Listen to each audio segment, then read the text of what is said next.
विभा और विराज दोनों एक ही मोहल्ले में रहते थे। बचपन में साथ साथ खेलते, स्कूल जाते। दोनों के परिवारों का आपस में प्यार भी बहुत था। इसीलिए मेला देखने जाना हो, रामलीला देखनी हो या फिर कभी कभार सिनेमा जाना होता तो दोनों परिवार इकट्ठे ही जाते थे। विभा के परिवार में उसकी दादी को मिलाकर कुल 5 मेंबर थे। उसके पिताजी पेशे से एक टीचर थे और माँ हाउसवाइफ थी।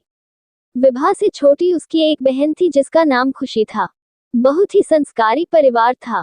दादी सुबह शाम भजन कीर्तन कर परमात्मा का नाम जपती रहती। विभा की माँ सुशीला जी एक कुशल गृहिणी होने के साथ साथ अच्छी माँ भी थी। उन्होंने अपनी दोनों बेटियों को हर अच्छे बुरे की शिक्षा दी थी। घर बाहर किसी भी तरह की समस्या उन्हें होती तो माँ से बात करके झटपट हल मिल जाता था। विभा ने 8th में ही तय कर लिया था कि उसे IAS ऑफिसर बनना है। पढ़ाई में वो बहुत इंटेलिजेंट थी। उसके परिवार में सबको उस पर भरोसा था कि वो अपना सपना जरूर पूरा करेगी। आंखों में ऑफिसर बनने का सपना पाले विभा बड़ी हो रही थी। मोहल्ले की सबसे सुंदर लड़की थी विभा। लंबे घने बाल, गोरा रंग, खिलखिलाता चेहरा। किसी परी से कम नहीं थी वो। जो उसको देखे बस देखता ही रह जाए। स्कूल में भी हर लड़के की पसंद थी विभा। लेकिन विभा इन सब बातों से बेखबर अपने लक्ष्य की ओर बढ़ती जा रही थी। उसने 12th में पूरे शहर में टॉप करके अपने माँ बाप का नाम रोशन कर दिया। अब उसे आगे की पढ़ाई के लिए शहर से बाहर जाना था। एक बहुत ही अच्छे कॉलेज में उसका एडमिशन हो गया। बहुत सी हिदायतों के साथ उसे हॉस्टल दिलवाकर उसके मम्मी पापा वापस आ गए। घर वाले थोड़े निश्चिंत इसलिए भी थे क्योंकि उनके मोहल्ले का लड़का विराज भी तो उसी कॉलेज में पढ़ता था जो विभा से 1 साल सीनियर था। विराज के परिवार में उसके मम्मी पापा और एक छोटा भाई था। विराज के पापा की शहर में कपड़ों की बहुत बड़ी और अच्छी दुकान थी। विराज भी पढ़ाई में बहुत अच्छा था। उसे MBA करना था, इसीलिए उसने ग्रेजुएशन में कॉमर्स को चुना। वहीं दूसरी तरफ विभा नॉन मेडिकल की स्टूडेंट थी। दोनों का कॉलेज एक ही था। विराज विभा के बचपन का दोस्त था, इसीलिए विभा दिन में एक बार उससे जरूर मिलती थी। कोई भी प्रॉब्लम होती वो विराज को कह देती। ऐसे ही कॉलेज का 1 साल बीत गया। अब विभा नए माहौल में एडजस्ट हो चुकी थी। वो बहुत मेहनत कर रही थी। कॉलेज में उसकी अलग पहचान बन चुकी थी। इसके कई कारण थे। पहला, एक तो वो बहुत ही सुंदर थी। एक उसकी सादगी और उसकी इंटेलिजेंसी के तो सभी कायल थे। हर कोई उससे दोस्ती करना चाहता था। हर टीचर की वो चहेती थी। अपनी माँ को जब ये सब बताती तो माँ को बड़ी खुशी होती। बहुत से लड़कों के ऑफर वो बड़े सलीके से मना कर चुकी थी। उसका ध्यान बस अपने सपने को पूरा करने पर था। इसी तरह 1 साल और बीत गया। उस दिन विराज का कॉलेज में लास्ट दिन था। वो विभा से मिला और उसे अपने दिल की सारी बातें बड़ी सादगी से कह डाली। विराज ने कहा, मुझे पता है कि तुम्हारी खूबसूरती से इम्प्रेस होकर लड़के आए दिन तुम्हें प्रपोज करते रहते हैं, लेकिन मैं सच कह रहा हूँ, मैं तुम्हारी सादगी को बचपन से ही पसंद करता हूँ। पहले मुझे लगा ये महज एक लगाव होगा जो अक्सर युवावस्था में हो ही जाता है, लेकिन जैसे जैसे मैं मैच्योर हुआ समझ आया कि ये प्यार है। कई बार तुमसे कहना चाहा लेकिन डरता था कि प्यार के चक्कर में कहीं तुम्हारी दोस्ती से भी हाथ धो बैठूं। यकीन मानो अगर तुम इतनी खूबसूरत भी ना होती तो भी मैं तुम्हें इतना ही प्यार करता। विभा उसे एकटक देखे ही जा रही थी। बीते सालों में न जाने कितने लड़कों को ना बोल चुकी थी, लेकिन विराज का अचानक इस तरह से अपने प्यार का इजहार करना, उसे कुछ समझ नहीं आ रहा था कि क्या कहे। फिर भी विराज को जवाब तो देना ही था। विभा ने कहा, विराज तुम बहुत अच्छे लड़के हो। तुम जिसे मिलोगे वो लड़की बहुत भाग्यशाली होगी, लेकिन तुम तो अच्छी तरह जानते हो मुझे मेरे सपने पूरे करने हैं। लाइफ में कुछ करना है। प्यार व्यार के चक्कर में पड़ गई तो कुछ नहीं कर पाऊंगी। विराज ने कहा कि कौन कहता है तुम अपने सपने पूरे ना करो। तुम वो सब करो जो करना चाहती हो। मैं अपने मन की बात तुम्हें आज भी नहीं कहता, लेकिन मुझे MBA करने लंदन जाना है। जाने से पहले तुम्हें सब कह देना चाहता था।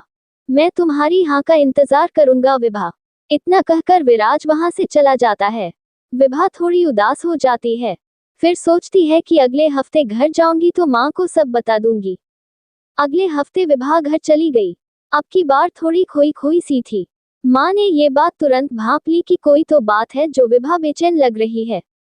दिन के बाद सब काम निपटाकर माँ बेटी छत पर चली गई। वहां जाकर माँ ने विभा से उसकी परेशानी का कारण पूछा तो विभा ने झट से वो सब बातें बता दी जो विराज और उसके बीच में हुई थी।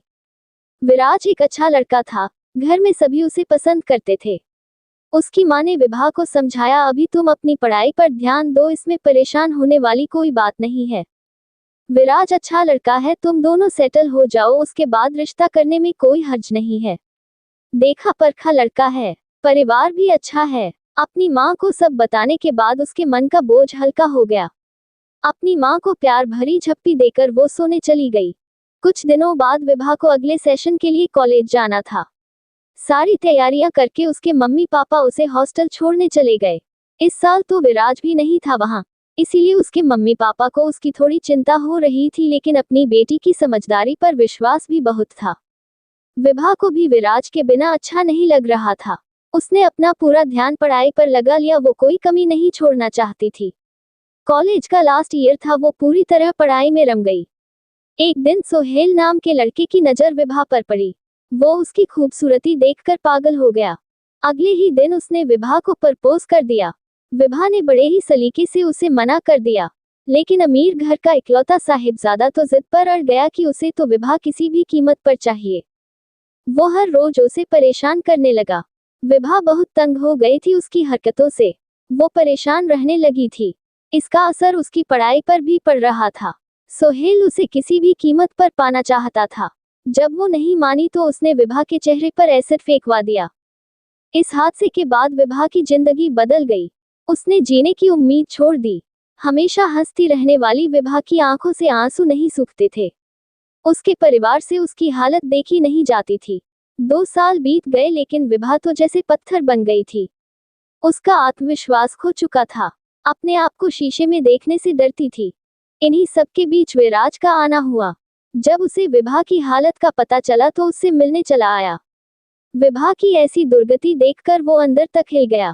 उसने अपने आप को बड़ी मुश्किल से संभाला, बिल्कुल नॉर्मल होकर पहले की तरह बातचीत की और अगले ही दिन अपने मम्मी पापा के साथ विभा के साथ शादी का प्रस्ताव लेकर विभा के घर आ गया। विभा के परिवार वाले उनकी अच्छाई से अभिभूत हो गए। विभा ने विराज से अकेले में बात करने की इच्छा जताई। विभा ने विराज से कहा कि तुम क्यों अपनी जिंदगी बर्बाद कर रहे हो, तुम्हें तो एक से एक लड़की मिल जाएगी। विराज, तुम्हें मुझसे सहानुभूति है, तुम इसीलिए मुझसे शादी कर रहे हो ना? विराज ने कहा, हाँ मानता हूँ कि एक से बढ़कर एक लड़की मिल जाएगी, लेकिन तुम हो विभा। मैंने तुम्हें चाहा है, केवल तुम्हें। मैं तुम्हें आज भी उतना ही प्यार करता हूँ जितना पहले करता था, और तुमने जो सपना देखा था वो तुम अब भी पूरा कर सकती हो। मैं तुम्हारे साथ हूँ। विभा की आंखों से आंसू बहने लगे। वो विराज के गले लगकर खूब रोई।